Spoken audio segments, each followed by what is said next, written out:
Welcome everybody to today's Monday Lunch live stream. We've got a very special Monday Lunch live today. My name is Professor Grant MacArthur. I'm the Executive Director of the Victorian Comprehensive Cancer Centre, and a very special Monday Lunch live today. I'll be introducing Professor Gail Garvey from the Menzies Institute.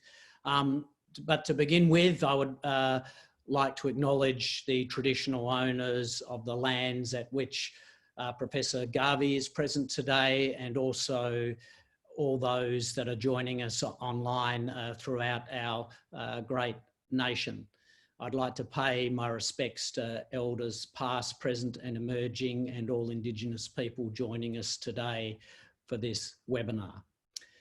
The VCCC webinars at the moment, because of the COVID-19 situation, we're doing all of our Monday Lunch Live via a webinar presentation, and are recording all of these so you can share them with your colleagues, that people can, after the event, watch what have been a fantastic series of webinars we've had throughout this year. And shown here are our webinars going forward, with a broad range of topics, including advances in single cell sequencing on the 10th of August. This Friday, we have cancer and COVID-19 in Victoria, where we're heading from here. Melissa Southey, fantastic breast cancer researcher, presenting next week as well. And then we've also got an exciting seminar coming up on the 14th of August on neoadjuvant therapy in melanoma. But without further ado, I'd really like to now introduce Gail Garvey from the Menzies Institute. Gail is a Principal Research Fellow and really is one of Australia's absolute leading experts in Indigenous health, and particularly in the area of cancer for Aboriginal and Torres Strait Islander people. She's had a huge impact in translation of her research over her career, more than $40 million in funding, over 100 peer review articles. And before I hand over to Gail, I would like to say that at the moment we are all very much focused on difficult issues around COVID-19. But when it comes to cancer and the impact of cancer in our community, there is no greater urgent need than to improve outcomes for cancer of Indigenous Australians. Here in Victoria, we are making progress in cancer survival rates in every group in our community, but not significantly for Indigenous Victorians. So Gail, this is a very important issue that we're discussing today, and I'm so happy that you're able to join us and share your wisdom. Thank you very much, Gail. Thank you very much, Grant, for that introduction, and I'm really looking forward to the session today. I'm just going to share my screen.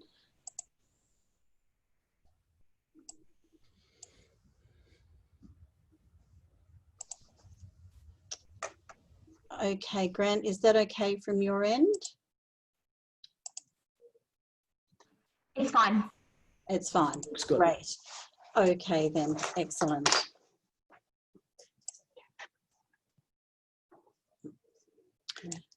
Okay, so thanks again, Grant and the VCCC, for inviting me to present today on the psychosocial needs and care of Aboriginal and Torres Strait Islander people with cancer.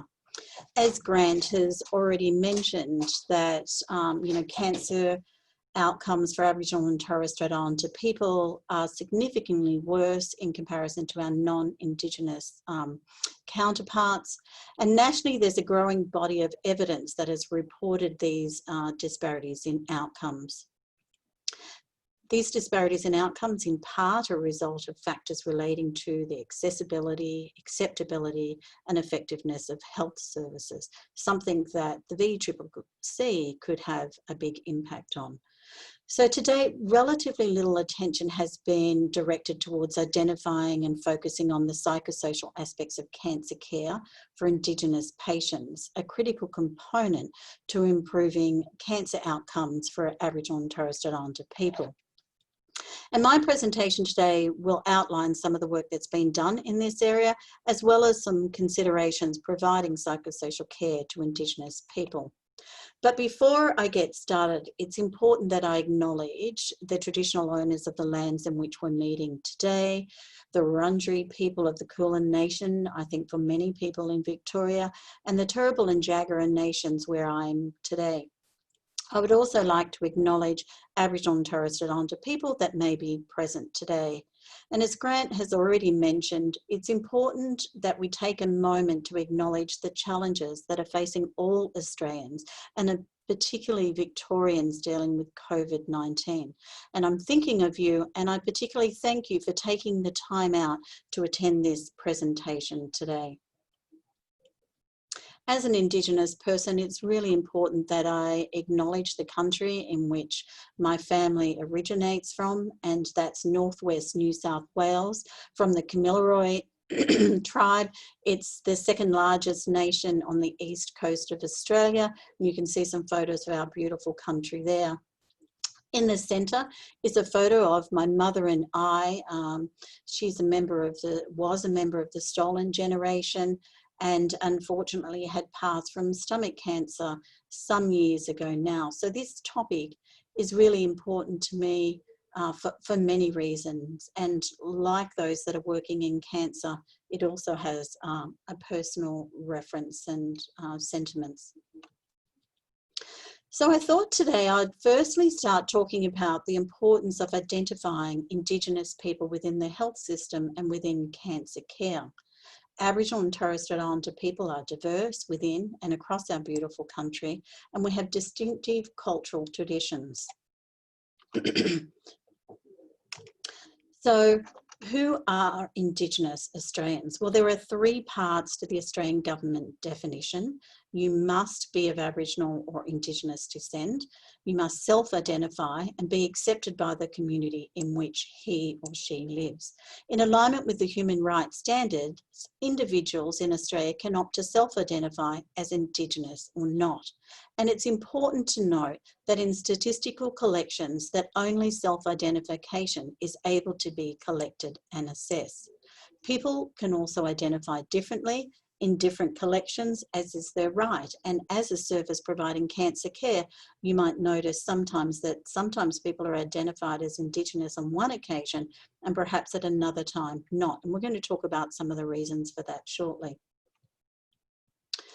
So policy development, priority setting and resource distribution depend on comprehensive and accurate data.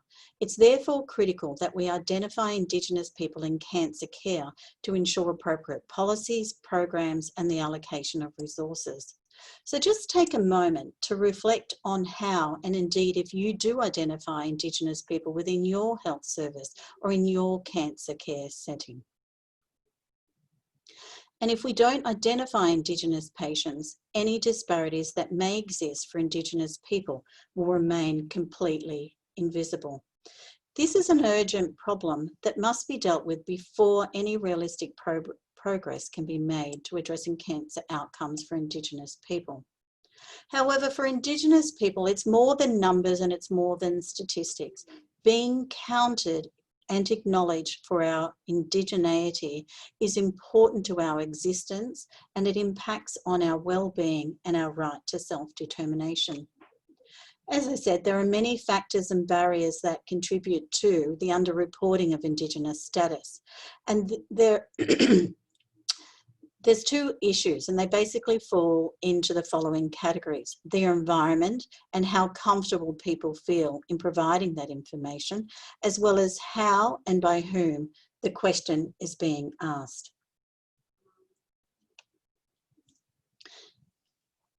In Australia, we've developed a national set of cancer control indicators to monitor and report on various cancer-related measures and outcomes.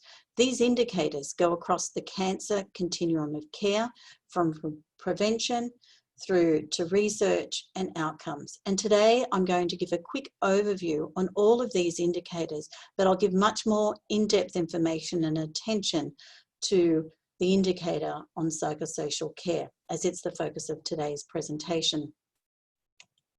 Complementing those national cancer control indicators are cancer policies, frameworks and clinical guidelines. And there are two specific documents related to Aboriginal and Torres Strait Islander people. Firstly, the National Aboriginal and Torres Strait Islander Cancer Framework, and it provides strategic direction for action and includes 7 priority areas, from improving knowledge and understanding of cancer amongst Aboriginal and Torres Strait Islander people to strengthening the capacity of cancer services to deliver good quality cancer care that meets the needs of Aboriginal and Torres Strait Islander people. The optimal care pathway for Aboriginal and Torres Strait Islander people, it's been developed with the aim of reducing disparities and improving outcomes and experiences for our mob with cancer. And this OCP is supposed to complement the best practice guidelines in the tumour-specific streams, and these documents together will help facilitate the delivery of culturally safe and competent care. So just having a look at the optimal cancer care pathways for Aboriginal and Torres Strait Islander people, and looking at this excerpt from the OCP, and this is step 3, and you can see in this box, it's highlighted that it recommends that newly diagnosed Aboriginal and Torres Strait Islander patients should be discussed by an MDT team and include expert knowledge and understanding to provide culturally appropriate care to Aboriginal and Torres Strait Islander people. So thinking about your health service again and the MDT meetings that you have, firstly, are Aboriginal and Torres Strait Islander people discussed at those MDT meetings? And if so, is there a member of the team to discuss cultural matters relevant to Aboriginal and Torres Strait Islander people? The frameworks and the OCPs are also reflected in Victorian documents. So the Aboriginal Health, Wellbeing and Safety Strategic Plan outlines many of those that overlap with the Aboriginal and Torres Strait Islander Cancer Framework and the OCP.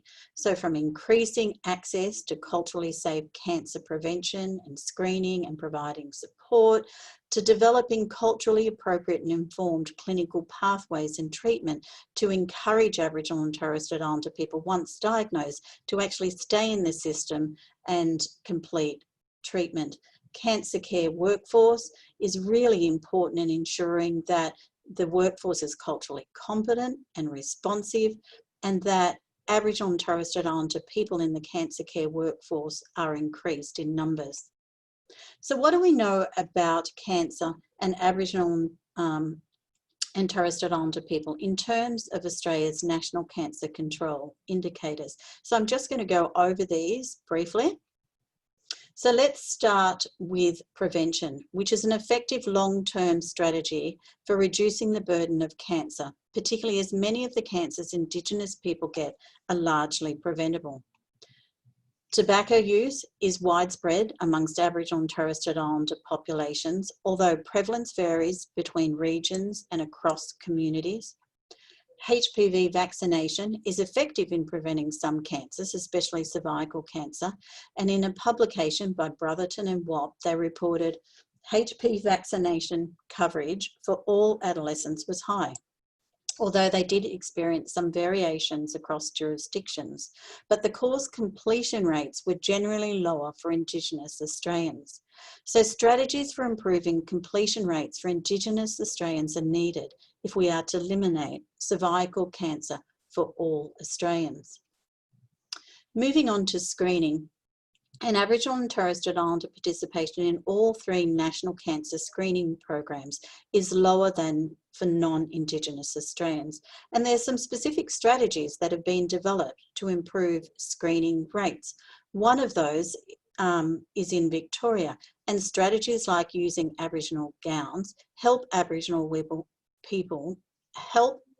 women feel more comfortable and culturally safe when having a breast screen.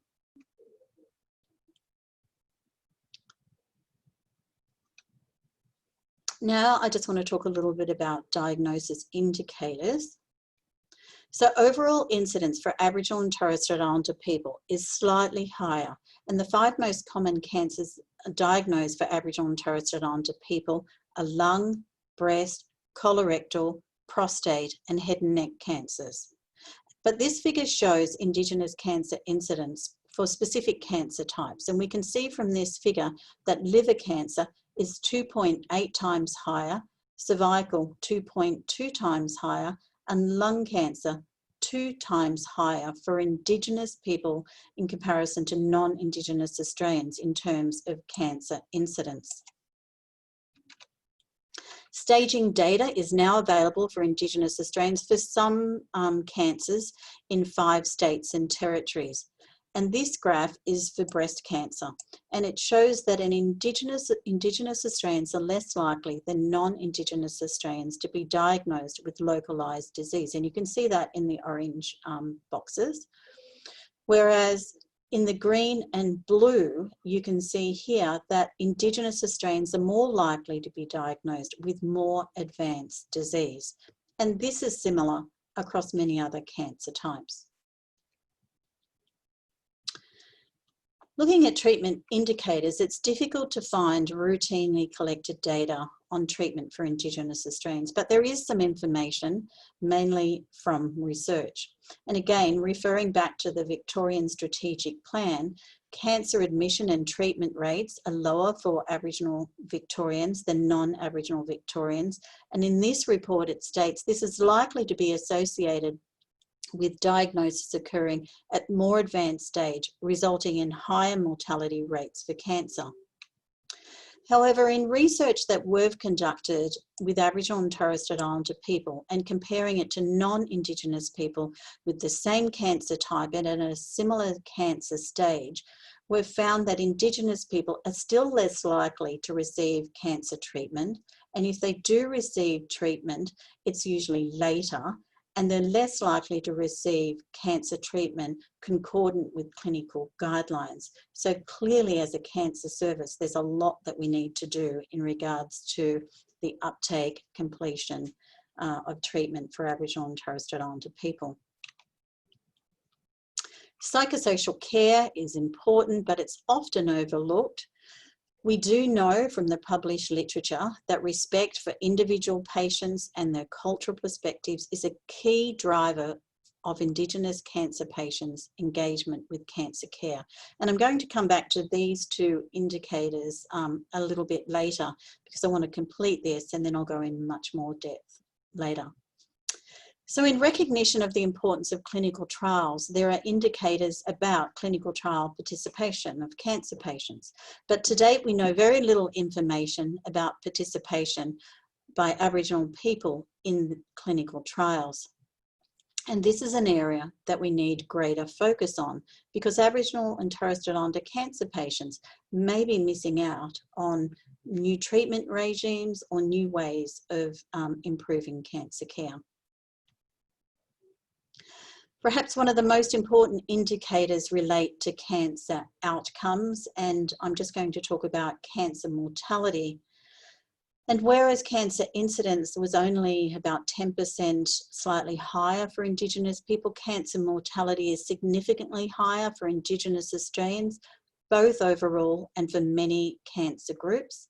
And you can see in this figure that lung cancer is the leading cause of death for Aboriginal and Torres Strait Islander people between 2012 and 2016, followed by colorectal, head and neck, liver cancer, and so forth. And you may have noticed recently in the Sydney Morning Herald that it was reported that cancer has overtaken circulatory disease as the leading cause of death in New South Wales and in Victoria. And in fact, cancer has been the leading cause of mortality for Indigenous Australians for over a year now. So clearly, this is an issue not only by jurisdiction, but across Australia, and we need to look at strategies to address cancer mortality. It's also important that we look at cancer mortality over time. And this slide shows that over time, the cancer mortality gap between Indigenous and non-Indigenous people has been widening. And so whilst Cancer mortality for non-Indigenous Australians has reduced by 13% over time. It's increased by 21% for Indigenous Australians. So this is quite alarming, and it's showing what we're doing is not enough and that we need to revisit cancer care and cancer strategies and assess how we can make a difference to change this type of outcome over time in regards to cancer mortality. So we can see from this slide that overall cancer survival rate is substantially lower for Indigenous people, and this is not surprising given the increasing mortality gap. And this table shows that cancers that notably have lower survival rates compared to non-Indigenous people. So you can see breast cancer, prostate, cervical, head and neck, and lung cancer are some of the cancers that are more notable in regards to lower survival rates for Indigenous compared to non-Indigenous people. So we can actually have targeted strategies towards these cancer groups as well. So with poorer survival, we obviously need to think about end-of-life care, and Indigenous Australians have distinct end-of-life experiences. In particular, they experience cancer and other end-of-life limiting illnesses at a younger age than other Australians. And current data shows that Indigenous Australians have lower rates of access to palliative care and lower uptake of palliative care, and we need to gain a greater understanding of why this is so. So there are many factors that impact on cancer outcomes for Aboriginal and Torres Strait Islander people, and aspects of the broader social, cultural and political environment can influence either negatively or positively the way individuals, families and communities engage with healthcare and manage their own health. Access to transport and accommodation, as well as Indigenous people's understanding of cancer and cancer treatment, are factors that can also impact on their cancer outcomes. There are many other factors as described on this slide, but to achieve equity and improve cancer outcomes for Aboriginal and Torres Strait Islander people, we need to look at each of these factors individually, but also collectively. And we need to do that systematically, and we need to find ways of how we can address those to be able to improve cancer outcomes. Psychosocial care, as I've said, is an important aspect in ensuring that the psychological and emotional well-being of the cancer patient are recognised. And this is also true for Aboriginal and Torres Strait Islander people. And this needs to be addressed across all phases of the cancer care continuum. Identifying and addressing psychosocial aspects of cancer care can assist in achieving health equity for Indigenous Australians. So just looking now briefly at some of the beliefs about cancer from Aboriginal and Torres Strait Islander people, and there are many myths, misconceptions and strongly held beliefs by Aboriginal and Torres Strait Islander people about cancer. And I guess the first one is that no one ever lived after cancer, or cancer being feared as, as a disease that equals death is understandable given the high mortality rates. But these beliefs need to be considered and appropriately responded to when engaging with Indigenous people about cancer and their cancer care. The National Cancer Control Indicators also have indicators around psychosocial care, and these include the patient experience and screening for distress, and I'm going to talk about those in a moment. So let's talk about Indigenous patients' experience of care from what we know from the literature, and you may be able to reflect on your own experiences of engaging Aboriginal and Torres Strait Islander people and what some of the barriers might be. So Aboriginal and Torres Strait Islander people have reported a number of barriers and enablers to accessing and receiving cancer care, and this slide presents some of the barriers. And a main and recurring theme highlighted in these quotes and in the wider literature is that of communication, or a lack of appropriate communication between the healthcare team and the patient. So clearly we need to do better, but this is something that you as health professionals working in cancer care can clearly address.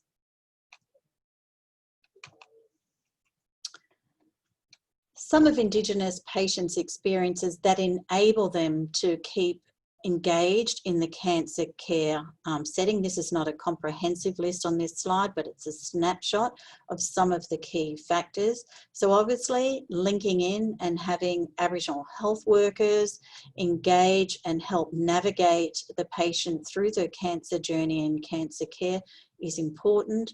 Patient navigators or cancer care coordinators provide emotional and practical support. They're also more aware of the social and cultural circumstances that face the patient and how that aligns or doesn't align with the health system and cancer care. Family is critically important to Indigenous people with cancer, not only with cancer, but in all aspects of our health and well-being.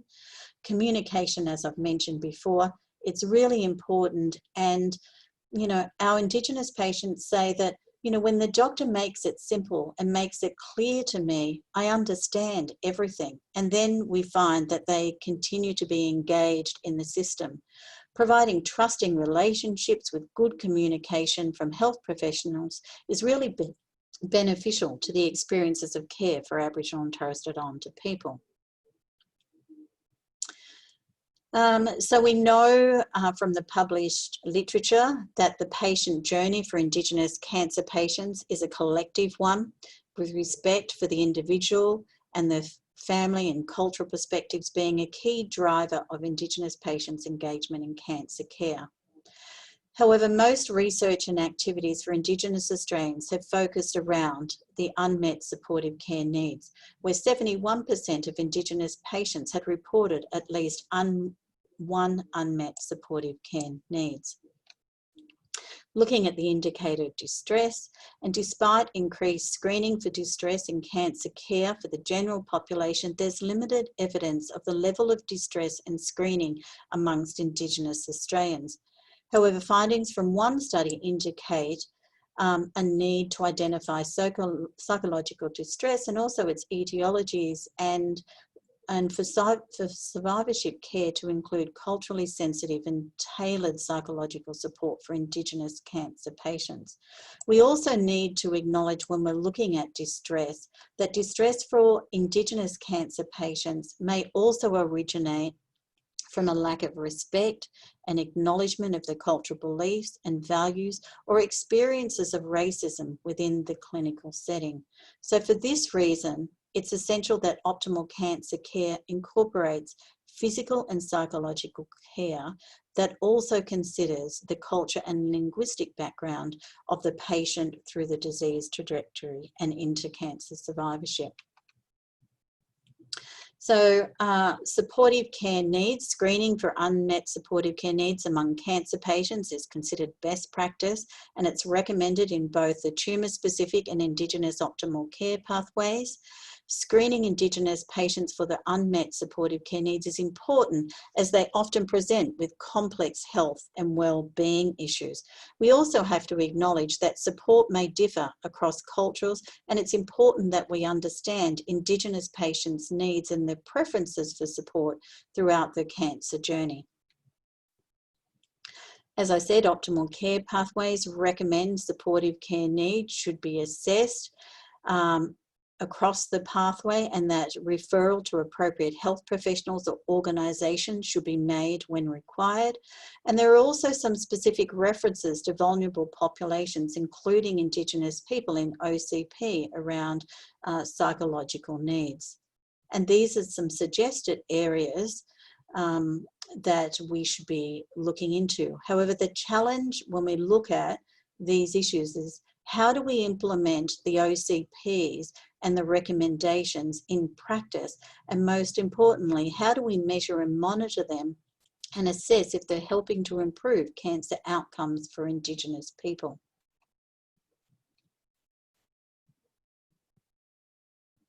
I've already mentioned, so I'll just briefly go through this slide here, is that these are some of the approaches that are suggested in the OCPs in providing supportive care to Aboriginal and Torres Strait Islander people with cancer. So both the Aboriginal and Torres Strait Islander framework and the Indigenous OCP recommend the supportive care needs of Indigenous cancer patients should be routinely identified. However, in doing so, we have to acknowledge that Indigenous cancer patients' needs may also be influenced by those other things that I talked about: racism, discrimination, and the social, political, and economic circumstances in which they face. The need domains listed on this slide have specifically been developed for Indigenous cancer patients and take into consideration the cultural, informational, practical, and other needs specific to Indigenous patients and their circumstances. So I have to thank Dr. Carrie Lethboard from St Vincent's Health Australia for providing this slide. It's a slide about Max. He's an Aboriginal man in his late 40s with cancer, cared for St Vincent's Health Melbourne, the public hospital. He has advanced cancer stage on diagnosis, a lack of financial resources, a long-standing alcohol addiction, distrust of institutions and big settings like public hospitals. His daughter is his main carer, and over 348 days, he had 8 admissions, which included day oncology, emergency, and inpatient setting.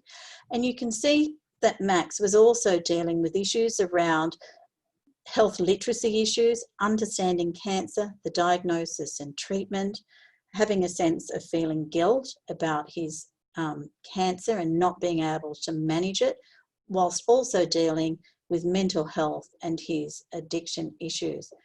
Engaging the Aboriginal Health Services and the liaison officer were really important to supporting Max through his cancer care journey. So in a study that I conducted in Queensland of 149 Aboriginal and Torres Strait Islander cancer patients who were diagnosed, who were recruited into this study, they had received a cancer diagnosis within 6 months. 60% of those had reported at least one or more moderate to high unmet need. Most of those needs were in the psychological, practical, and cultural domains. Not surprisingly, the most common needs were around money worries, concerns about those close to you, worry about the illness spreading or getting worse, feeling down or sad, worrying about the results of treatment, anxiety, and work around the home.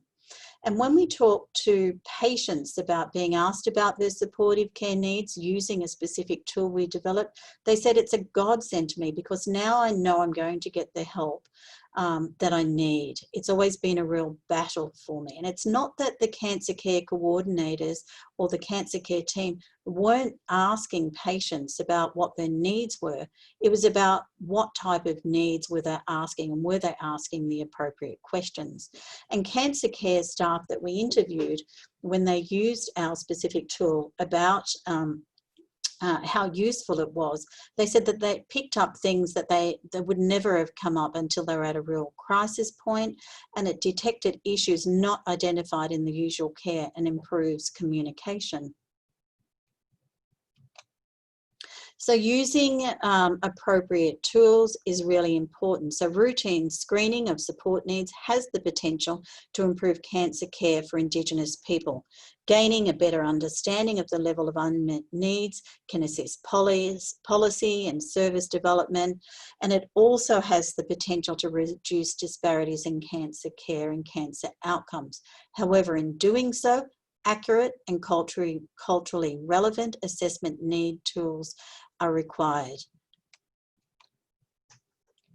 Now I'm just going to talk about a study that a couple of our students did on identifying the support needs of carers of Indigenous cancer patients. These carers may be Indigenous or non-Indigenous. And so there's a dearth of research about the experiences of caring for Indigenous cancer patients, and despite their valuable role, there's little research on the carers themselves and the experiences of caring for Indigenous cancer patients. Caregivers rarely receive information or training on how to care for the patient or themselves, and they have high levels of unmet psychological needs. Research investigating the psychological needs of caregivers of Indigenous cancer patients is important because of the cultural differences in Indigenous people's perceptions and understanding of cancer, their preferences for receiving and processing information about their cancer and cancer treatment, and the ways in which they cope with the disease. And so we conducted a systematic review of Indigenous peoples around the world to get a greater understanding of the burden of cancer for carers of Indigenous cancer patients. And so from this slide, you can see that caregivers' roles and experiences related to information support, communication, managing multiple caregiver roles, and navigating complex and alienating health systems. These are probably not different to what some caregivers of non-Indigenous cancer patients face, but then when we add the additional issues around culture, health literacy issues, socioeconomic circumstances, the complexity of the not just dealing with the individual, but the family and the social, emotional, financial and practical support issues. You know, the role of the caregiver, is much greater. Communication is central to the caregiver, and often the caregiver is the person who helps communicate the patient's needs and concerns around the cancer patient, about their cancer care and treatment. They're also the person who often, informs the family and, the broader community about the cancer patient and about cancer care. So they play an important cultural decoder role in which they also communicate important cultural and community practices and beliefs to the treating cancer team. Caregivers they also understand non-verbal communication, particularly for Indigenous patients, like eye movements, body language, and when the patient is trying to say something which the health professional hasn't picked up, but the caregiver's really, identifying that there's an issue, and they will stop and then try and clarify what that issue is. So the roles of the caregiver of Indigenous cancer patients is complex. So a cancer diagnosis and the subsequent treatment may also have considerable impact on the patient's quality of life. And we often use quality of life as a multi-dimensional way of measuring outcomes for cancer patients. Understanding the impacts of cancer on Indigenous patients' lives is important in assessing the efficacy of cancer care. This is an area where few studies have systematically explored quality of life among Indigenous cancer patients.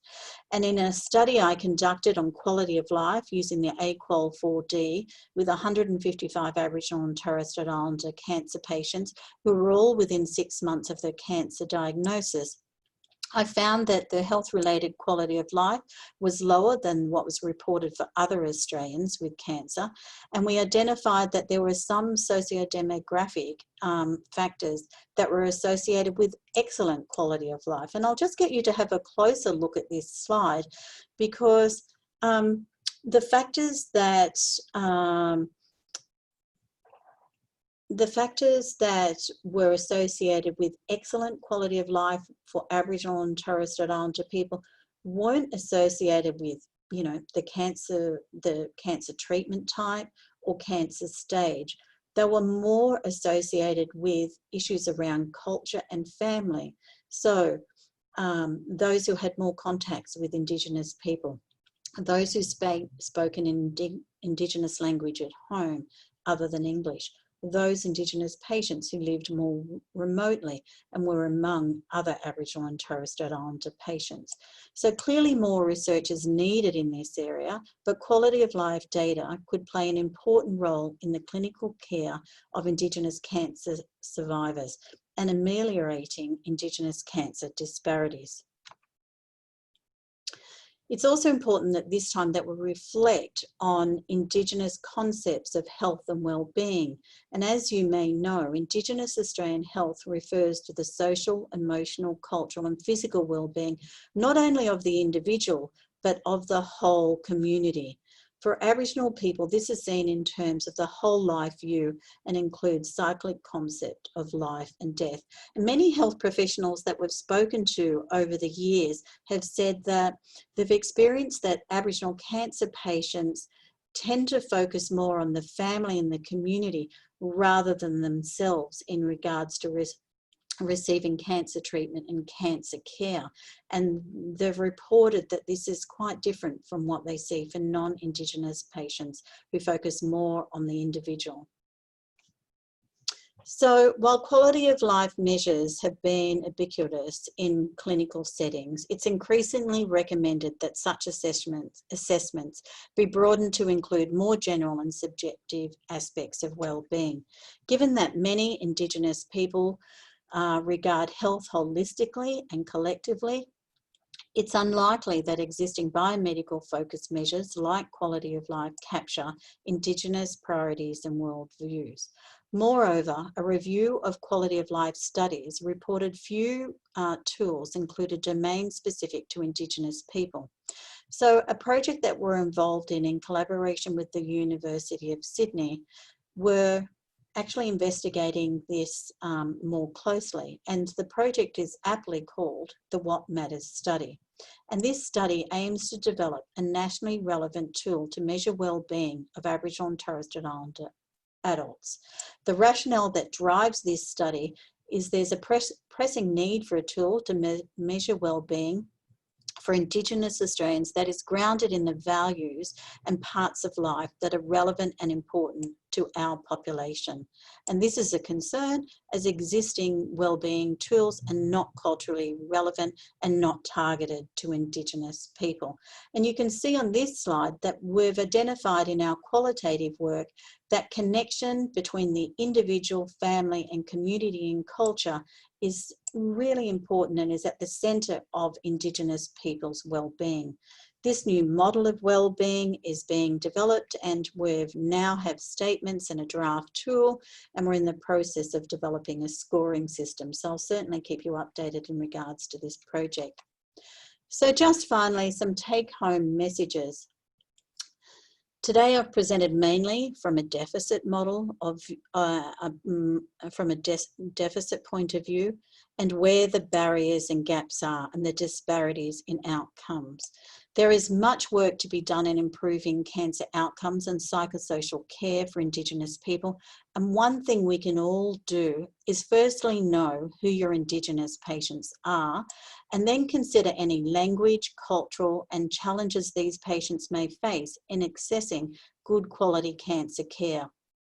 Improve communication and information in cancer care that is culturally appropriate and assist Indigenous patients to really understand cancer, and treatment is required, as is health professional training in how to more appropriately communicate with your vulnerable patients, and in this case, Indigenous people. Research into the psychosocial aspects of cancer care is much needed for Indigenous populations, and without it, inequalities in cancer care will remain for Indigenous people. Most importantly, we also need to publish the evidence about the strategies that work, not just the deficits and the gaps and the things that don't work. Finally, I must highlight the critical need to work with and engage Indigenous people in the provision of cancer care and in research, as it's only through their involvement and direction that we're going to see a real change in outcomes. And I'll just finish with this slide. And it was by WHO in 2018 in response to a symposium that we held in New Zealand, and we had published something in the Lancet, and he had responded that health equity for the current generation cannot wait, and we cannot fail future generations of Indigenous people. And I think this is quite aptly given, particularly, you know, cancer mortality for Indigenous people is now being reported as the leading cause of mortality for Indigenous Australians. So thank you very much for your time and attending today. And I'd just like to acknowledge Menzies and our Centre of Research Excellence and St Vincent's Health Australia. Thank you.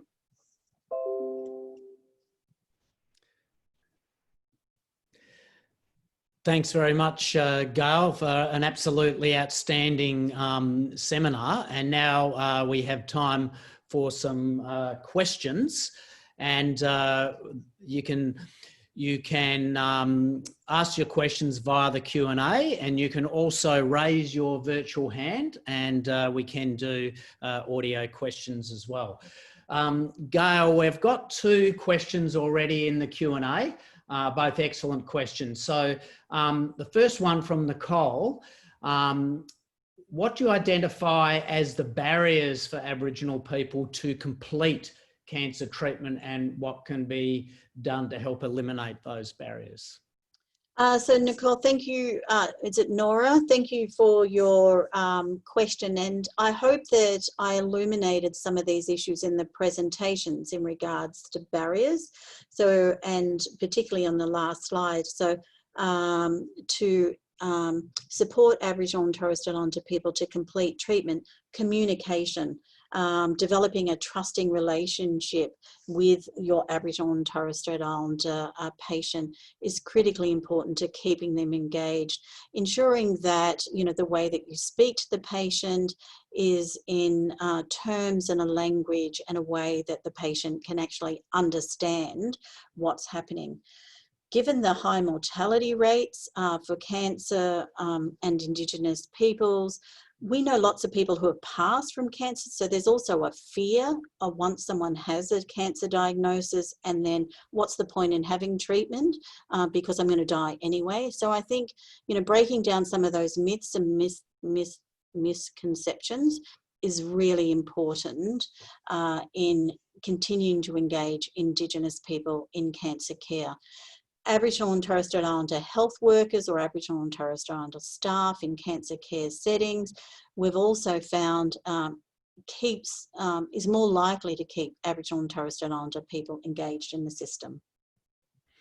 And Gail, maybe I could just follow through as well with Nora's question. So Australia overall has you know, amongst the very best cancer survival rates in the world, and that has been argued to be due to our excellent, you know, primary care system with identifying cancers at an earlier stage where they're more treatable. So specifically on that part of the cancer journey rather than the treatment side, what do you think there are any really standout opportunities and barriers that we can overcome there to get, you know, cancers diagnosed earlier and screening rates improved?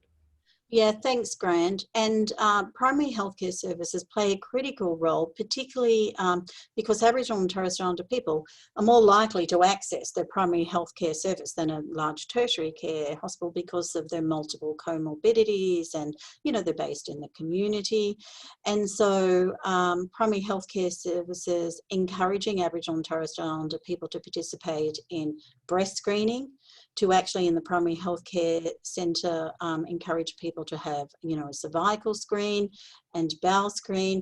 And so I think if we can increase participation of Aboriginal and Torres Strait Islander people in those 3 cancer screening programs alone, that will make a tremendous difference to cancer outcomes and improving cancer, you know, reducing cancer incidence for those cancers and improving mortality. And so I think that's one of the first things that they can absolutely do. They quite often have continuous quality improvement programs, so continuing to follow and map Indigenous participation in those programs is important. I think between a tertiary care setting and a primary care setting, Indigenous cancer patients come in and out of the hospital, but where they're most likely to be seen is in the primary healthcare setting. So coordination of care between the tertiary care setting and the primary care setting is critically important for Aboriginal and Torres Strait Islander people, and keeping them engaged in the system. quite often from research that we've done, the primary healthcare centre and staff, or the GP, is not familiar or updated with what's happening with someone's cancer journey. So I think if we can improve that communication between tertiary care and primary healthcare, then the primary healthcare staff and GPs in particular continue to remind them about their appointments, or going back to the hospital, or, you know, addressing questions about pain and treatment and where they're at in their cancer journey. So more coordination of care between those settings, I think, would also be useful. Thanks very much, Gail.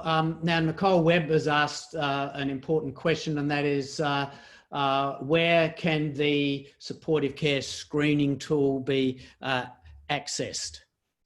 Yes, a good question and a deficit in my presentation. I apologise. I should have put the link to the supportive care needs tool that we have developed. It's readily available. We have a website. I'll make sure that people on the webinar can have access to that. There's a short questions and answers you need to do. Then you can download the tool, and we encourage people to use it within their health service. Okay, thanks, Gail. Now, Kate Silburn has asked, are there any models that combine or informed by Aboriginal knowledge related to cancer? So, Kate, thanks for your question, and that's a big question to answer. I guess if we just firstly talk about screening, for example, and bowel cancer screening, we know that, you know, through the National Mail Out program, it doesn't work for many Australians. It particularly doesn't work for Aboriginal and Torres Strait Islander Australians. So we were engaged by the Commonwealth Department of Health to deliver that program via primary healthcare. And we've found through having, developing a program, not changing the bowel screening actual kit, but changing the way it's delivered through primary healthcare and engaging Aboriginal and Torres Strait Islander people in the education and the resources and the way it's delivered has made a tremendous difference to now we've been able to achieve screening rates for those people who have participated in that program much higher than the national non-Indigenous average. So I think the key messages there are around engaging Aboriginal and Torres Strait Islander people, not just thinking, oh, this bowel cancer screening program, it's a national population. Yes, we have the evidence at work. It doesn't always work for everyone, and we need to think about what we can do or deliver differently. We don't necessarily have to change that program, but what can we do differently to make sure it works for Aboriginal and Torres Strait Islander people? Central to that is engagement of Aboriginal and Torres Strait Islander people. So that's a very broad brush response, Kate, to your question. And everyone, thanks to the team, because Gail, we now have the URL for the tool up on chat, so everyone can go to chat and copy and paste that. And I really encourage everyone to do that, because Gail, certainly listening to your presentation, you know, I think the screening tool and measuring distress is something which should be a priority for all of our health services. Gail, I'd like to ask you a question now about a topic of the moment, which is telehealth. So Friday, we're having a Victorian Cancer COVID-19 Task Force Chairs webinar, and a hot topic is going to be the lessons from telehealth. So we've already heard anecdotally that for Indigenous Victorians and Australians to access telehealth at this time during the COVID-19 crisis has been a real challenge. Thoughts on that, and also some thoughts about how we would build that involvement of family and community in a culturally safe way with telehealth going forward, because I suspect there's probably some opportunities as well as challenges going.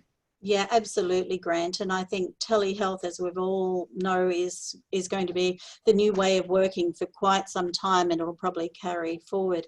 Can I just suggest to look at some publications by, and I'm sure you know Sabe Sabason from Townsville.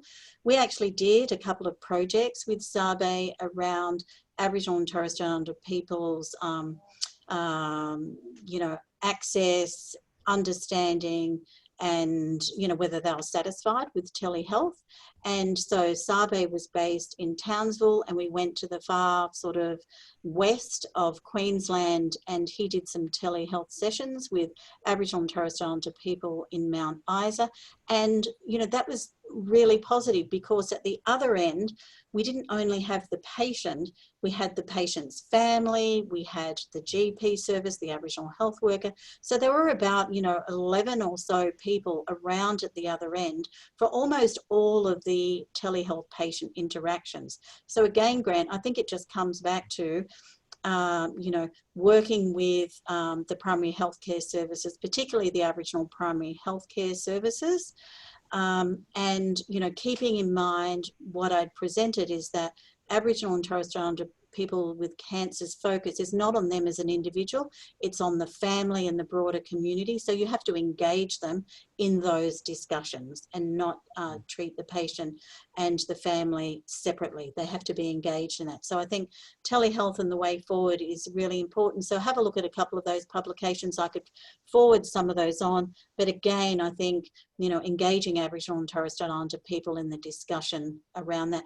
We know Aboriginal and Torres Strait Islander people are one of the biggest population groups that use Facebook. So we know that we have access, you know, to phones or devices to enable this sort of discussion. But how can we provide it so it's culturally appropriate?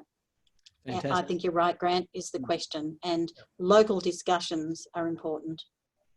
So I think that's a really exciting opportunity. Now, we are up to time, but I think we've got just one final question, if we can, putting two people's questions together about access to palliative care services is a challenge, particularly in hospitals. What are the major reasons behind that, do you think? Well, I think one of the major issues is Indigenous people's understanding of what palliative care is.